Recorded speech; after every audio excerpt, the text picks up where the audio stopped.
hello again. It's been a while. Here for another vlog. It's been, well over 2 years.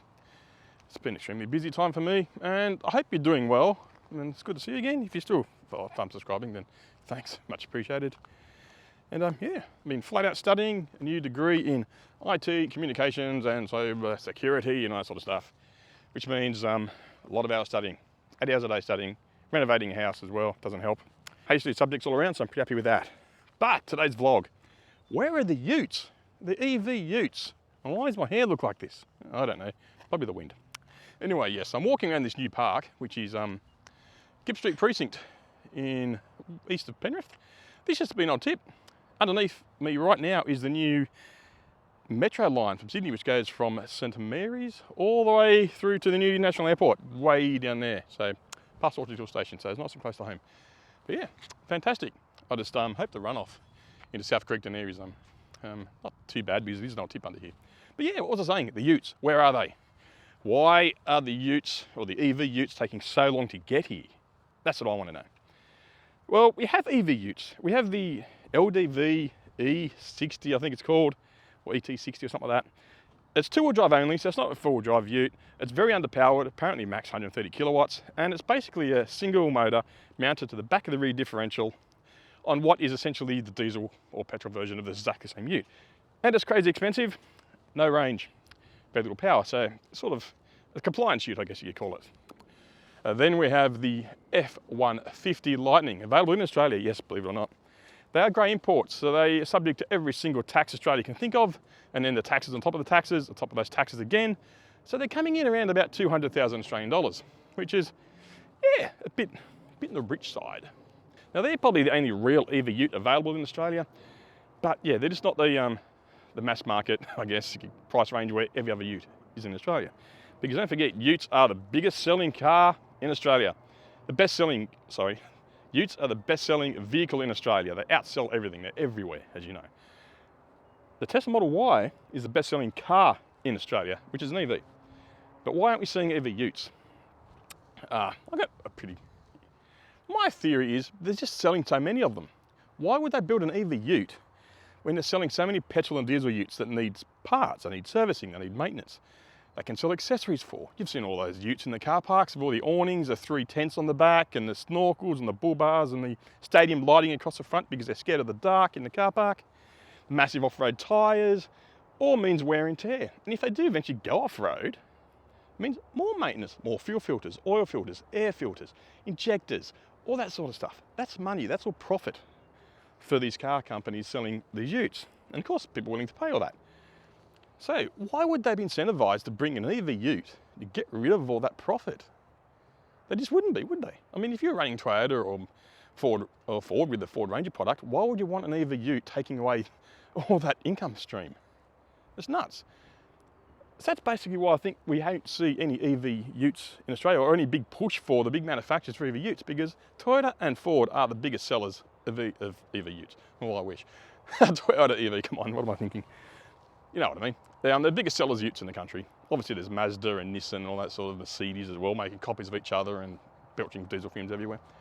But yeah, it's a massive income stream. Spares, maintenance, accessories, all that sort of thing that goes on with buying diesel Utes. Especially when they run around the city all day long and never actually get used.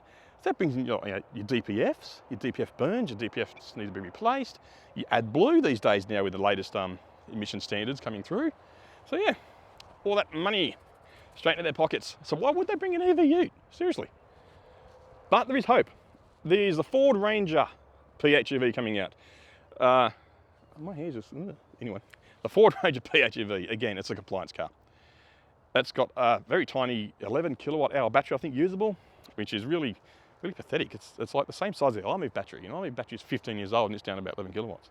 And it has a range of 80 Ks. So what's a battery that size going to do in a Ford Ranger? Not much. 40 Ks they're claiming, WLTP. I reckon 35 or 30 even though. And it's a 75 kilowatt output electric motor. The motor is mounted between the engine and the gearbox where the clutch/torque converter area would be, is in that sort of general thing. So that electric motor's got to drive the car through a gearbox, a transfer case, front drive shaft, rear drive shaft, and front and rear differentials. All that energy losses, not a good thing. So I reckon probably lucky to get 30 Ks of range out of that. So yeah, it's a compliance car. So basically that battery and that in the PHEV Ranger is only gonna basically get you off the lights at 10k an hour before the engine starts. I don't know if the engine even stops. I think the engine might be running all the time, like the old Prius. I don't know. So yeah, it's a token effort. It's a piss poor effort, to be honest. That's so much potential. Now, the BYD Shark, that's interesting.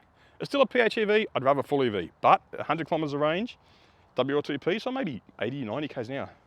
The interesting thing is, it's built exactly like our older Mitsubishi Outlander. 1.4 litre petrol engine mounted to a generator.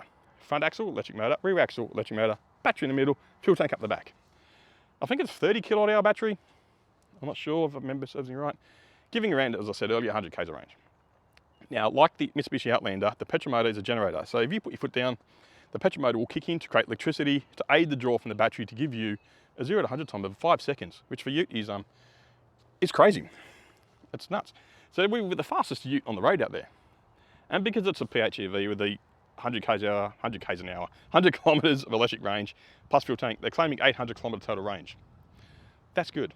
But also too, like, apparently you can set the setting for the petrol motor to start charging the battery in series or parallel mode. It doesn't really matter. But even so, it's pretty much an Outlander in a Ute form, which is good with sort of decent range. Now, most Utes never leave the urban environment, or they participate in the Great Tradie Grand Prix every afternoon and every morning. 100 k's in every range, great for that. These things are going to destroy the Great Tradie Ute Grand Prix every morning. 0 to 105 seconds, come on, what's not to laugh? The biggest downside I've seen a few comments and heard people say, but it only tows 2.5 tonne. So what? How many people actually use a Ute to tow 2.5 tonnes? Now, I'm here in the big sporting precinct now at Gip Street. There's heaps of Utes up there. Not a single one's towing anything.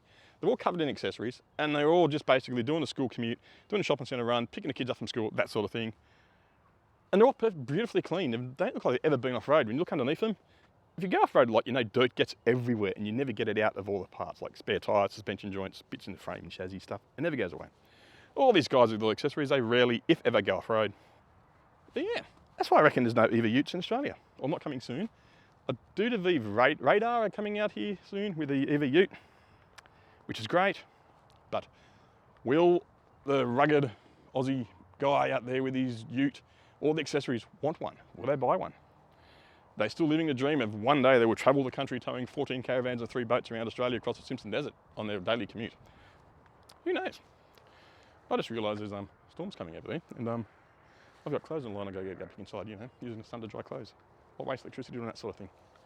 But yes, do you agree with my theory in that is why we don't see a great push for the EV Ute in Australia? Because Australia is the biggest Ute market. Apart from F150 Lightning, the BYD Shark is sort of halfway there, I guess. But why would the manufacturers like Ford, Toyota give up on that cash cow that is diesel filters, air filters, oil filters, diesel injectors, spare parts, tyres, bull bars, accessories, all that sort of thing? They're just selling too many cars, making too much money off spares. So, that's my vlog and some half-assed reasoning into, I think, why EV Utes just are dragging their feet. Why they're taking so long to become available in Australia. Why developers take so long to build them. I don't know. Do you agree? Comment below. And if you do, thanks you for watching if you got this far. Take care of yourselves, and I hope to get back into more vlogs soon, so I've got more time on my hands now because I've taken a break from study. So, see you all in the next one. Take care. Bye.